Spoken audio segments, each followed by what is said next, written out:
Komoé, question, commentaire. Alors, nous sommes tous syndicalistes. Hein. Bon, alors, non, pas de la même manière. Qu'est-ce que vous en savez? Monsieur, s'il vous plaît, laissez Marius s'exprimer. Vous désabusez et vous serez totalement suivi. Marius, non, allons-y, allons professionnellement, s'il vous plaît.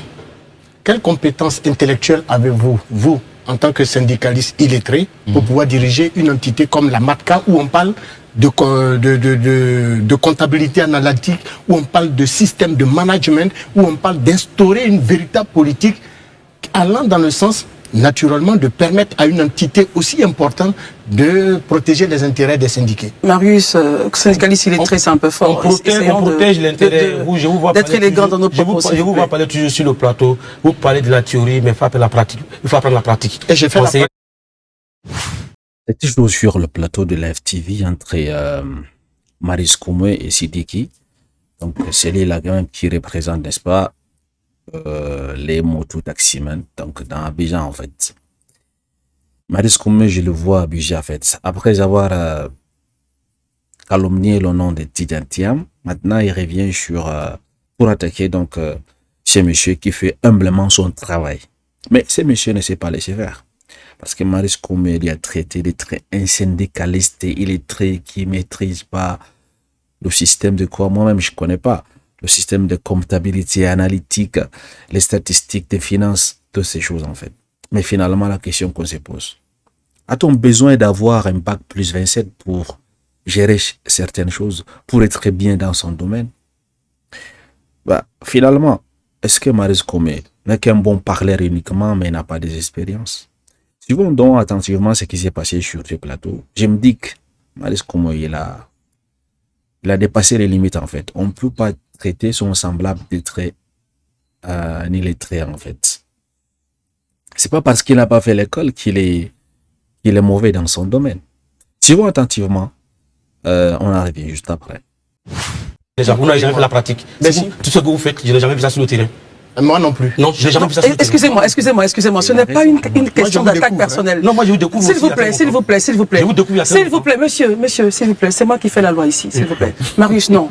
Syndicaliste illettré, vous retirez votre propos. C'est retiré. Très bien. Monsieur, vous répondez à la question, sans rentrer dans le débat de personne, s'il vous plaît. Vous savez, notre secteur d'activité, c'est un secteur informel qui injecte beaucoup d'argent. Est-ce que vous voyez très bien?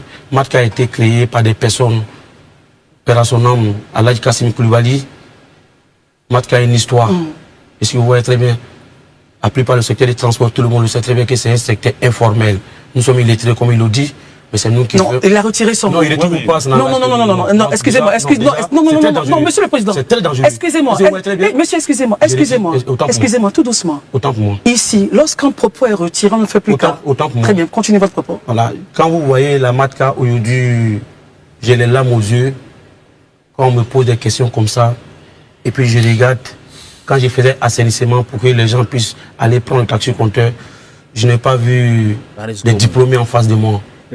Je n'ai pas vu tous ceux qui ont fait, d'après eux, j'ai diplôme, bac plus 4, bac plus 5. J'étais avec des gens qui ont les CM2, le niveau élevé. Parce que le diplôme ne mobilise pas. Le diplôme ne convainc pas les gens. Est-ce que vous voyez très bien? Ça n'a jamais convaincu quelqu'un. Le diplôme ne convainc pas les gens. Herman, laissez-le terminer, je vous en prie. Je suis d'accord avec vous. Herman, laissez-le terminer. Non, laisse-moi, je vais terminer. Il a dit tout à l'heure, je ne suis pas un management de la MATCA. Il y avait un souci qui est la concurrence déloyale. Le concurrence déloyale, c'est sur le terrain, ça se passe. Il y a des personnes qui mettent les antennes, qui ne prennent pas l'assurance MATCA. Je les connais. Un homme qui est assis dans cravate au bureau, je ne le connais pas. Et c'est un homme de terrain, en tant qu'un pionnier du transport terrestre. Un ancien coxer Niamoro, chargé de Baka. Si je n'ai pas d'expérience, je comprends tout alors. Il y a problème. Et si vous voyez très bien, aujourd'hui, j'ai créé toute mon entreprise pour pouvoir convaincre mes collaborateurs parce que c'est rentable. Le taxi compteur qui est le vitrine d'Abidjan. Tous les pays des sous-régions ont tué les taxis compteurs, sauf la Côte d'Ivoire.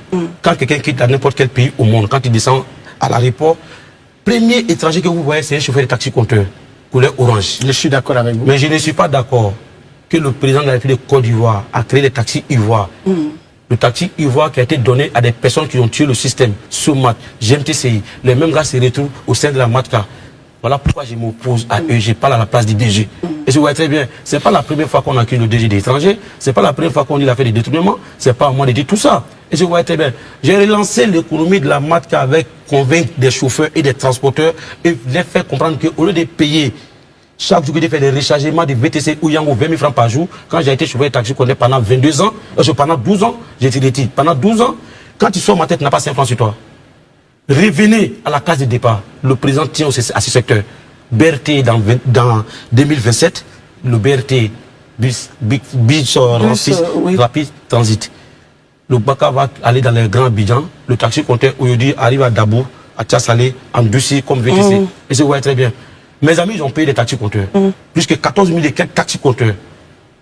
Je n'ai pas fait ça avec de la magie. Je suis allé les convaincre la rentabilité. À rentrer dans le secteur. De rentrer dans le secteur. Je voulais faire revenir, créer des entreprises. Il y avait plus que 16 500 qui n'avaient pas de plaque matriculation, qui roulaient double. Le Matka n'était pas compétent de donner les plaques matriculation.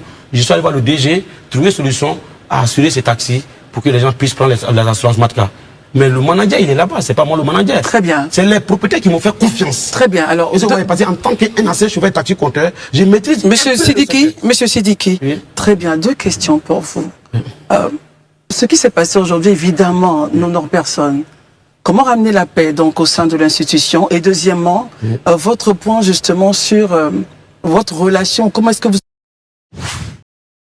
Voilà, venez donc de suivre la partie la plus intéressante de ce débat, où malgré que lui, il n'a pas bac plus 27, il ne porte pas de cravate.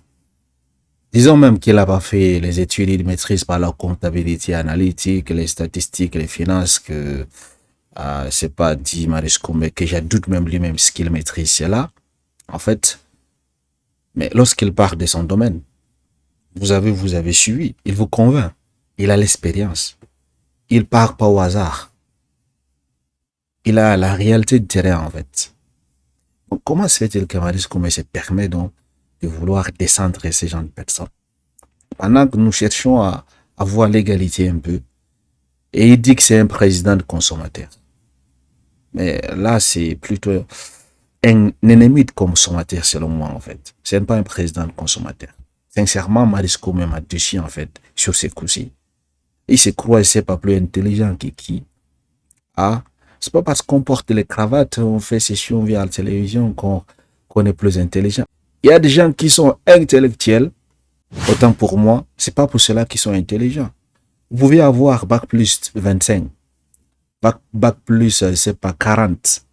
Mais c'est une personne qui n'a pas le niveau de terminal qui va vous embaucher, en fait. Vous voyez? Donc, ça n'a rien à voir avec tout ce qu'il raconte là. Ça n'a rien à voir. Les mathématiques, la personne qui n'a pas fait l'école, il peut bien compter. Comment font-ils pour compter leurs économies? Comment font-ils? Donc, sincèrement, sur ce coup, Maurice Koumé a été très arrogant. Vous avez suivi lorsqu'il parlait, n'est-ce pas, de taxi, de trucs Baka. Voilà. Il a dit, je comprends pourquoi, alors, comme si M. Sidiki a dit que bon, j'étais un ancien chauffeur de Baka. Il dit, je comprends pourquoi, il est en train de rire. Tout ça, c'est une condescendance envers, n'est-ce pas, cette personne. Il est très intelligent et sage. Il dépasse même Maurice Koumé, en fait, sur ces coups. Parce que c'est différent lorsque vous êtes un consultant sur un plateau de télévision, vous venez là où vous crachez vos théories, en fait. Mais est-ce réellement la question du gars? Est-ce réellement Maurice Koumé a déjà été sur le terrain? A-t-il des expériences? Parce que lui, il a 12 ans d'expérience dans ce domaine. Il a d'abord été chauffeur, d'abord convoyeur, puis chauffeur, puis président, n'est-ce pas, de ces gens-là. Président du syndicat. Sans diplôme, en fait. Vous comprenez un peu? Donc, c'est pour vous dire, il ne faut pas être condescendant envers, n'est-ce pas, ses frères. Il faut respecter les gens. Si vous avez la chance de faire de longues études, respectez ceux qui n'ont pas eu la chance de fréquenter. Respectez également leurs expériences. Soyez humbles, en fait. Les voleurs du pays, ce sont les qui? N'est-ce pas les gens à col blanc avec, n'est-ce pas, les cravates et vestes qui restent dans les bureaux, climatisés, qui ne savent rien de ce qui se passe sur le terrain, n'est-ce pas, et qui détournent de l'argent tout le temps, des milliards. Voilà les gens qui cherche à mobiliser, à unir les gens. Vous venez comme ça, et sur le plateau de télévision, aux yeux de tout le monde, vouloir donc les discréditer. C'est quoi ça? Non, vraiment, Maurice Koumé m'a déçu sur ces coups-ci. Maurice Koumé doit présenter ses excuses à ces messieurs, monsieur Siddiq, officiellement. Quand il prend UTB, il ne sait pas que le fondateur est illettré. Quand il prend SAPTA, il ne sait pas que Adama, le fondateur, est illettré. Quand il va dans sa région, il ne sait pas que les chefs du village sont illettrés.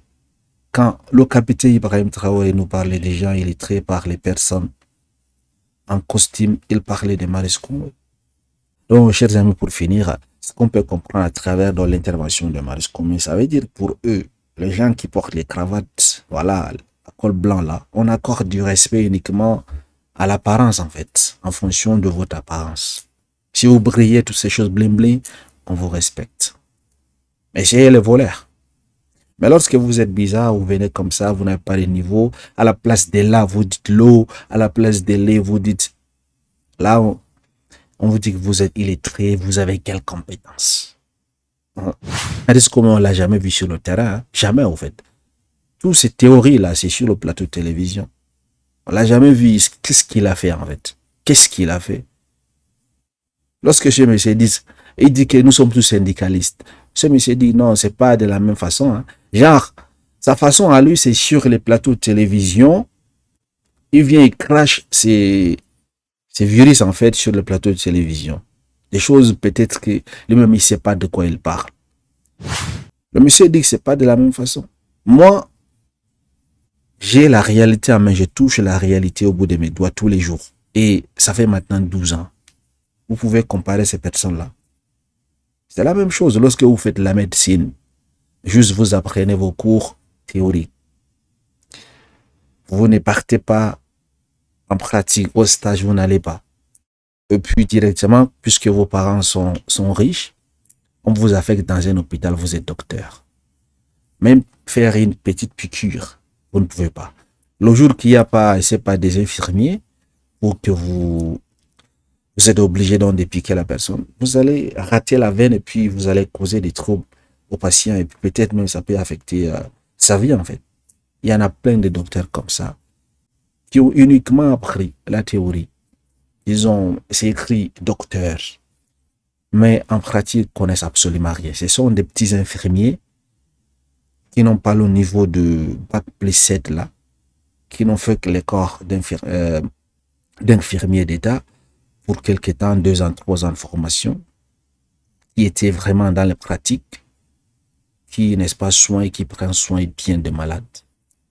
Malheureusement, c'est ce qui se passe.